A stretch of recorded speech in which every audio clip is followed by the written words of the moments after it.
Frères et sœurs, l'évangile de ce jour est dans la continuité de celui de la semaine dernière. Bon, j'espère que vous en souvenez. Alors, je ne vais pas faire d'examen, je vous rassure, ce n'est pas le lieu. C'est dans la continuité, le Seigneur aborde un autre aspect. C'est toujours Jésus qui parle, comme la semaine dernière. Il aborde un autre aspect de notre vie.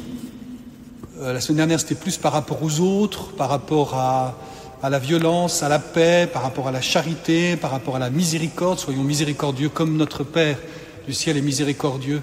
Cette semaine, c'est plus par rapport à nous-mêmes, toujours aussi par rapport aux autres, puisque finalement, quand Jésus dit « Pourquoi veux-tu enlever la paille dans l'œil de ton frère alors que tu as une poudre dans la tienne ?» c'est aussi par rapport aux autres. Mais quand même, c'est plus par rapport à nous-mêmes. C'est de réaliser que dans la symbolique utilisée par Jésus pour exprimer la condition de notre condition d'être humain, est utilisée souvent l'image de l'aveuglement. Nous sommes profondément aveugles. Au moment où nous recevons le baptême, le Seigneur guérit notre aveuglement. C'est pour cela qu'il y a souvent cette parabole, il y a même, on l'aura cette année, la guérison de l'aveugle de naissance, qui nous enseigne beaucoup sur ce que réalise la grâce de Dieu, le baptême. Mais, cependant, si nous ne voulons pas tomber dans ce qui est le plus terrible dans l'histoire de l'humanité, qu'est l'orgueil spirituel, c'est ce qui fait le plus de mal aujourd'hui, c'est encore l'orgueil spirituel de certains qui génèrent beaucoup de violence dans l'humanité. Alors si nous ne voulons pas tomber dans l'orgueil spirituel, eh bien, nous sommes invités à reconnaître que nous avons encore des aveuglements, que nous sommes toujours encore aveugles et que le Seigneur doit continuer à intervenir pour nous guérir. Oui, nous sommes invités à reconnaître que nous avons carrément des poutres dans nos yeux, ce qui n'est pas rien. Une paille, déjà, ça fait mal et on ne voit pas bien, mais une poutre, autant dire qu'on ne voit plus rien du tout. Soyons clairs. Voilà. Et donc, il faut que Jésus intervienne. Et le Seigneur insiste beaucoup là-dessus, mais il dit, celui qui est bien formé, le disciple n'est pas au-dessus de son maître, mais une fois bien formé, chacun sera comme son maître. C'est vraiment le cheminement vers la sainteté que le Seigneur nous propose en quelques lignes, c'est-à-dire cette attitude permanente où nous nous reconnaissons pécheurs, parce que ça c'est la grosse poutre par excellence, mais après aussi un converti, et c'est aussi la poutre, cet aveuglement volontaire qu'on ne veut pas corriger parce qu'on trouve que c'est très bien d'avoir des angles morts dans notre vue, alors que quand c'est plus là, eh bien en fait on se dit en fait c'est mieux, mais tant qu'on ne l'a pas fait l'expérience de cette guérison, on ne s'en aperçoit pas. Eh bien que nous sommes dans un cheminement de sanctification, de progression, de guérison. Dieu veut intervenir. Alors on a l'approche du carême, ça tombe très bien. Les enseignements de Jésus la semaine dernière, cette semaine, nous préparent quelque part au carême pour que nous ne nous trompions pas.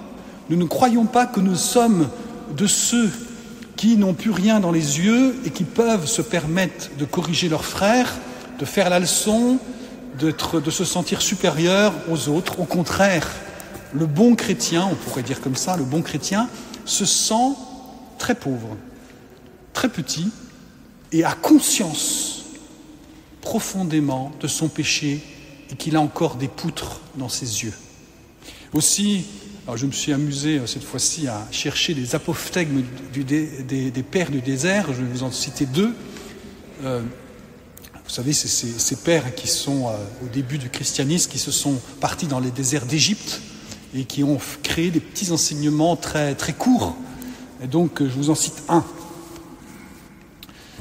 On dit d'Abba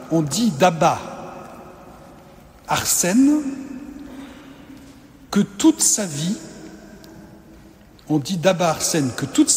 assis à son travail manuel, dans son désert, il avait un linge sur lui à cause des larmes qui coulaient de ses yeux. Abba Poémène, ayant appris qu'il était mort, dit en pleurant « Bienheureux es-tu, Abba Arsène, d'avoir pleuré sur toi-même en ce monde. Car celui qui ne pleure pas sur lui-même ici-bas, pleurera éternellement. La reconnaissance de notre péché, ce n'est pas pour nous auto-lamenter, mais c'est pour supplier l'intervention divine. Ces pleurs de l'Abba Arsène ont permis à Dieu d'intervenir tout au long de sa vie. Il a reconnu sa pauvreté et sa misère, et Dieu est intervenu et en a fait un saint. En tout cas, selon Abba Poémène, il est bien heureux parce qu'il a pleuré sur lui-même en ce monde. Voilà, donc laissons-nous rejoindre, ainsi nous pourrons porter de beaux fruits et ne pas porter des fruits pourris. J'aime bien rappeler que dans cette parabole de Jésus, il ne dit pas qu'on ne va pas porter de fruits. On porte tous des fruits. On a tous une fécondité dans notre vie. Mais par contre, ils sont plus ou moins pourris. Alors je ne sais pas s'il y a des intermédiaires, mais ils peuvent être pourris ou être de bons fruits. Or, évidemment, ce que nous recherchons, ce sont des beaux fruits. C'est-à-dire que le trésor qui est dans notre cœur est bon. Jésus dit ailleurs, là où est ton trésor, là sera ton cœur. Il en parle à propos de l'argent en particulier. Soyons vigilants. Quel est le trésor de nos cœurs? C'est du fond de nos cœurs que va sortir les bons fruits. C'est du fond de nos cœurs que nous allons pouvoir donner le meilleur, voire ou le pire. Donc demandons au Seigneur de nous convertir, et c'est la grâce aussi du carême, de nous convertir non pas en superficialité, par quelques bonnes œuvres, par quelques bonnes actions qui nous donnent bonne conscience, mais en profondeur. Change mon cœur de pierre en cœur de chair, Seigneur. Demandons cela vraiment au Seigneur durant ce temps du carême. Il ne s'agit pas donc d'une simple morale chrétienne que nous aurions à vivre, mais d'entrer profondément dans une conversion profonde intérieure. Et cela, nous sommes pauvres et limités pour la réaliser. Souvent dans notre vie, nous pouvons intervenir en superficialité, parce que même nous, le plus profond de notre être, nous ne le maîtrisons pas tant que ça. Et il nous faut demander l'aide de Dieu. C'est exactement la démarche du carême où Dieu intervient, en particulier dans le Triduum pascal. Lors du Triduum pascal, c'est vraiment le Seigneur qui entre dans nos vies encore davantage. Donc demandons cela. La deuxième chose que nous devons demander, c'est lié à la parabole des fruits, à la parabole de la poutre, à la parabole du trésor, là où est ton trésor, eh bien, c'est d'être lucide sur nous-mêmes. Que le Seigneur nous donne de voir ce que nous sommes vraiment. Non pas pour nous lamenter, pour nous désespérer, mais pour attendre tout de Dieu, sa miséricorde en premier, puis sa sanctification, car non seulement il veut nous sauver, mais il veut faire de nous des saints. Et nous devons répondre à cet appel, nous sommes invités à répondre à notre appel. Cette année, sur la paroisse, nous proposons l'école d'oraison.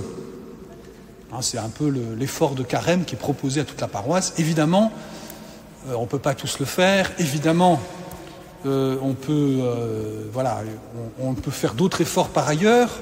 Mais cet effort, en cette année jubilaire, cet effort, l'école d'oraison, c'est important de commencer toujours par là, par le profond de notre cœur. C'est du profond de notre cœur que sortent les bonnes paroles, dit Jésus, que sortent les bons fruits. Pour convertir le profond de nos cœurs passe par notre vie de prière, notre relation à Dieu dans la prière. Cette école d'oraison, donc si vous pouvez faites-la, vous pouvez encore vous inscrire, bien sûr. Il y aura aussi un enseignement sur le pardon qui sera donné ici et puis aussi à Saint-Michel et à Chaillé. Si nous pouvons, profitons-en. L'école d'oraison, si vraiment vous ne pouvez pas venir, vous pourrez voir les vidéos sur la page YouTube de la paroisse. En tout cas, faites une démarche dans ce sens, dans un effort de prière. Je vais vous citer donc ma deuxième citation apophthegmes du désert, les pères du désert, les frères demandèrent à Abba Agathon, parmi toutes les bonnes actions, quelle est celle qui demande le plus d'efforts? Il répond, excusez-moi, mais je crois que c'est la prière. Oui, chaque fois que tu veux prier, tes ennemis veulent t'empêcher de le faire. En effet, ils le savent. Pour arrêter ta marche vers Dieu, il n'y a qu'un moyen, te détourner de la prière. Mais quand tu commences quelque chose de bien dans la vie, n'importe quoi, si tu continues avec courage, tu trouveras le repos. Mais pour la prière, tu devras combattre tes ennemis jusqu'à ta mort. La prière, c'est le combat de notre vie. Évidemment, s'il n'y a pas de charité comme fruit, s'il n'y a pas de fruit, c'est que nous sommes des hypocrites, comme dit Jésus. Mais si nous prions réellement, évidemment que notre cœur va changer. Le fond de notre cœur, notre trésor sera vraiment au bon endroit. Nous porterons des bons fruits.